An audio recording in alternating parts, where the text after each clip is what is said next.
این نون وقتی داخل سینه ریخته میشه و آب میزنم بهش خودش خورد میشه.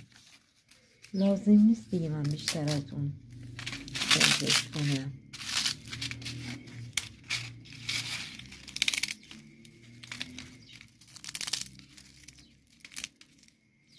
خیلی خورد میشه، له میشه. یعنی باید جوری باشه که نوک بزنن. اگر بیشتر از این خوردشون کنم وقتی آب میزنم بهشون خمیر میشن و اونا گنجش که بعد خدا ها نمیتونن، حیونکی ها نمیتونن بخورن.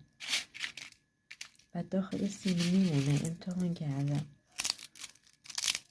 خمیر میشه.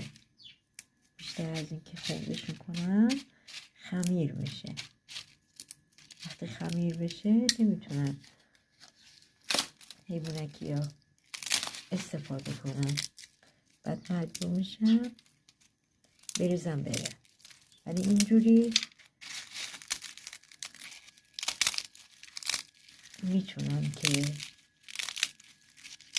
بخورن چون که له نیست. نوک میزنن و سهم خودشونو این قارای کوچیکشون نوک کوچولوشون استفاده میکنن. گفتم منقار ببخشید. اینقدر خوردنشون قشنگه، آدم لذت میبره. کاش میتونستم به همه حیونا کمک کنم، غذا بدم. همینم که خدا نصیبم کرده بتونم این حیوانای کوچولو غذا بخورن. همینم شد.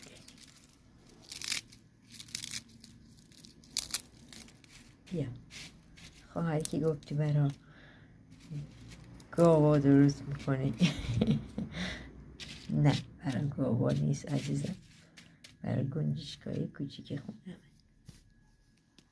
نگاه کن.